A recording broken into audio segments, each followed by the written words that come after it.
Hello viewers, welcome to Diaspora Speaks. This is the first program of 2016. I'm very excited to be here on this platform, but I also want to tell you that this year my resolution is to make it the year of the community. We would like to see more of you doing much for your community right here in the UK and also back home, wherever country you come from.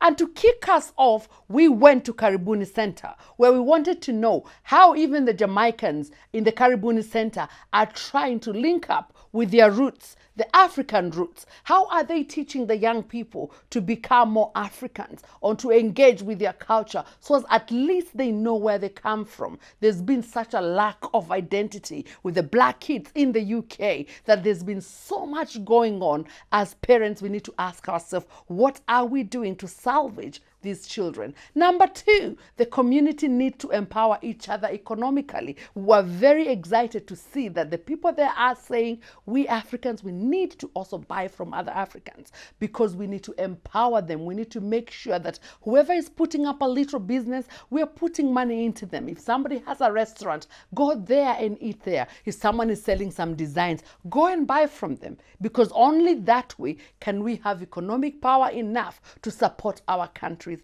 back home. So welcome, and the first feature is Karibuni Center.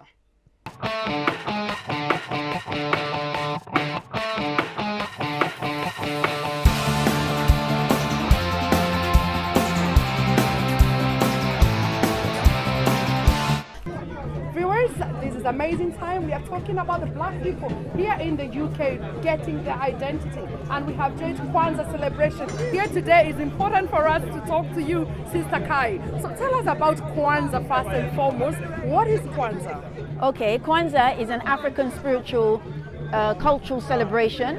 It's based on 7 principles called the Nguzo Saba. These principles are the principles that bind the celebration together.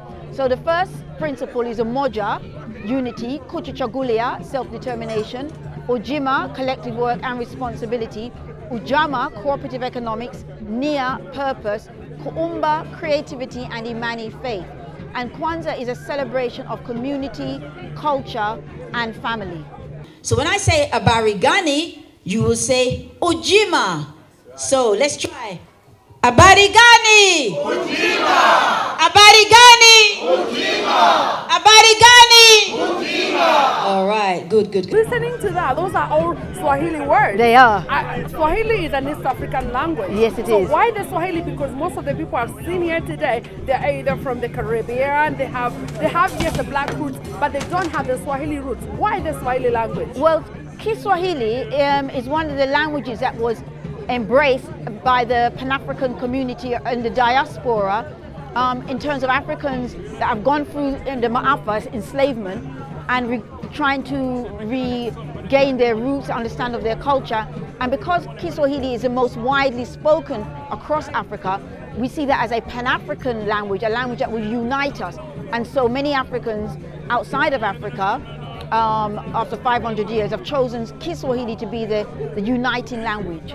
So today we see here, it looks like a market. We've also seen celebration upstairs. Yeah. Why did you decide to do such kind of a thing today? Okay. How does it also tally with what Kwanzaa is all about? Okay, well, today is collective work and responsibility. So as a part of any celebrations, we share our creative genius with each other. We share our cultural expression, and we make sure that the Black Pound is circulated in our community. This celebration was started in 1966 by a Baba called Maulana Karenga and his organization called the US Organization. And they traveled to Africa and went around many parts of Africa over a 6-month period. And what they realized is that throughout Africa, many of the celebrations are harvest celebrations. So when the first crops are reaped, there are celebrations. Yes. So they thought to themselves, how can they take this principle and incorporate it in the US, where they were residing? And they thought, well, it's an urban environment, so what is our best expression of our achievements? Our children. Yes. So the celebration is based around the achievements of our children. And that's why the word Kwanzaa, being Kwanza, is a Kiswahili word, but another A was added to differentiate the celebration from the word. Wow, fabulous, fabulous. And now we know that in our youth, in our schools, our youth are struggling to get their identity. There's a lot of Western culture that goes along with everyday's life, whether in your home, my home. So how does Kwanzaa brings about their roots? How does it help the young people to get their African identity? Well, all these principles are celebrating themselves and their culture in an environment and a culture where many young people growing up, I've been one of them that grew up in this country, you feel alienated from your culture. You feel actually you are embarrassed about your African roots, and you do everything to reject it because it's not celebrated.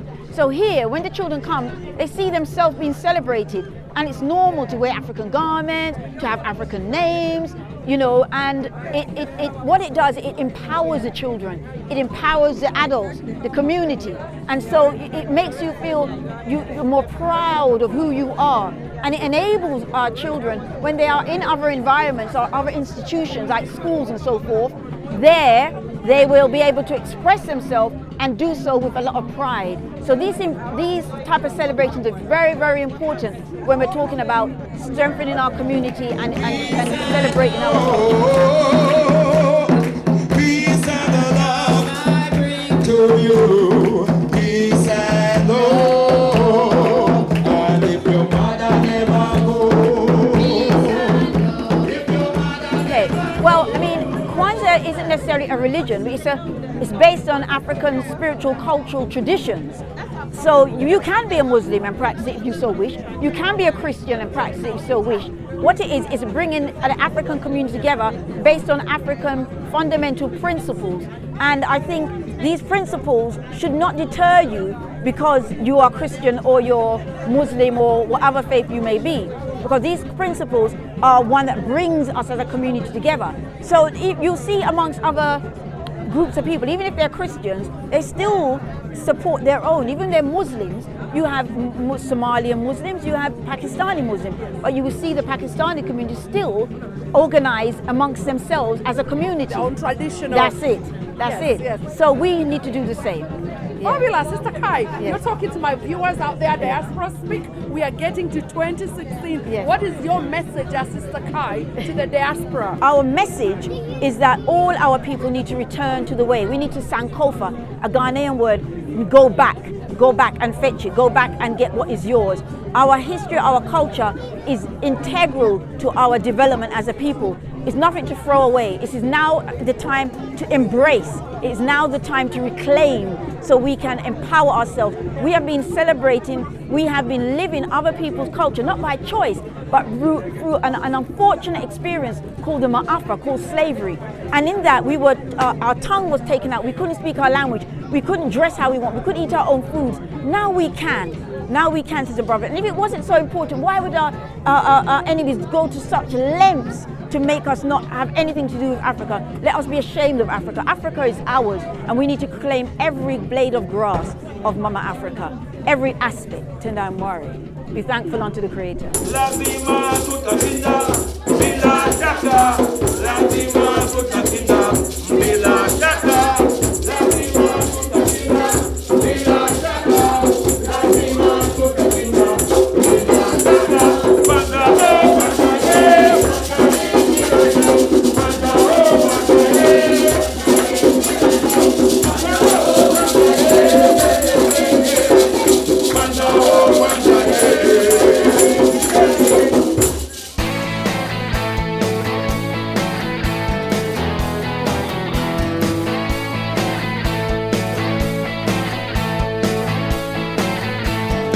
I started working with the Kwanzaa people since for the last 3 years. What inspired me is all their pillars they use in Kwanzaa, they're the Swahili words. So I thought, I have to do something. Since then I started involving all Swahili speakers to say, come on guys, we need to come in and start working together with this Kwanzaa. But looking here today, there's a lot of Afro-Caribbeans, Yeah. more than the Africans. Yes. What can we do to actually bring our African people to celebrate our culture like the Kwanzaa community is doing? Right, what you need to do actually, us as African, we need to get out of our comfort zone. The main problem we have, we like our comfort zone. If we, for example, we are from Tanzania, we want to sit with Tanzanians only. If we are Kenyans, we sit with Kenyans only. If we are Nigerians, we sit with Nigerians only. That's why we don't know what is happening in the worldwide. For me, I always mingle with the other people because the business I'm doing, all things African. My aim is to promote the local artists in Africa to earn their living through the work they're doing. So that's why I end up knowing a lot of African things going on in UK. So I work with more than 20 artists in Africa. So all of them, when I say to them, I don't have the money to give to you. The only thing I can give to you is your skills or your talent. So I say, give me your talent, I'll show it to the world. If they like it, that means you create the job for you. That's what exactly I'm doing with All Things African. This is 2016 viewers, and I'm telling you, we are going there, we are going big, and we want Africans to feel that they are big in this market. So I want your message to Kenyans and Tanzanians and other Africans watching this program. What do you want to tell them about working together in 2016? Right. All I can say to people with this 2016, together we can make it. You can make it, you can't make it on your own. So we have to be, we are one, so it's one love, one unit. We have to work together. That's the only way out for us. Support our local artists in Africa, support the local, the black business. That's the only our way out.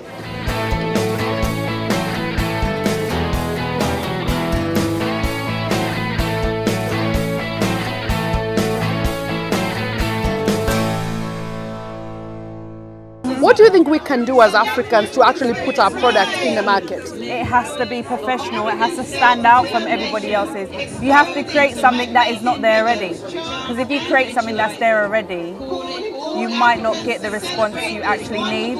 So my stuff is something I can take to the next level because African-inspired jewellery has not gone to the next level unless Topshop or someone copies one of the African designs and starts using African prints, because that's what will happen eventually if we don't get on it. Yes, but a lot of people are saying, yes, they are creating, yes, they have the skills, but the Africans themselves, they are not really buying into the African product. What would be your message for the African people and black people, wherever they are in the UK, about supporting businesses like you? Do you know what? I don't necessarily need my own people to support me because you cannot rely on just your people to support you. That is not how business works. No other business relies on one set of people to make their business go to the next level. The thing is, your product has to be worldwide and be for everybody. Like my product, even though it's African inspired, there's no limits to fashion. So anybody can wear my stuff as long as you like the design, you wear it. And that's it. But if you limit what you're doing and those people don't support you, you're kind of going to a no end. That is actually a very big word for people out there, because what they need to know is like we're actually doing business for the world, not for our own people. Yeah, so that's why a lot of businesses don't succeed. And also as well, black people, African people need to make sure that they're always professional as well. There needs to be customer service. If someone's coming to buy from you, you need to have the right attitude. Nobody doesn't have to come to buy from you. It's just like when you go into a food shop. A lot of people don't like going in our own food shops because the mannerism that we give off to our own people. There's no greeting, there's nothing.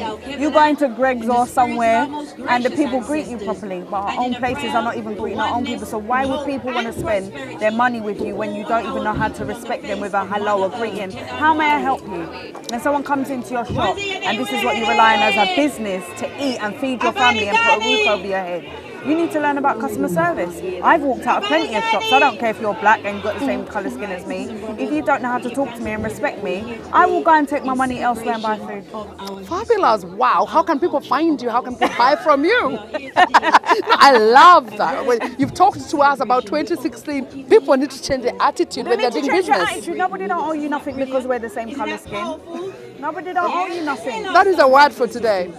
We came in the world by ourselves, we're going by ourselves. Viewers, you've heard for 2016, it's all about you changing your attitude and also your focus when you're doing business. We've had number one, do not culture your business to your own people. Do your business to follow the world so as anybody can be your client. But more importantly, as a black community, sort out your attitude when you're doing your business. Professionalism is one thing that will take you a long way. Thank you very much for that.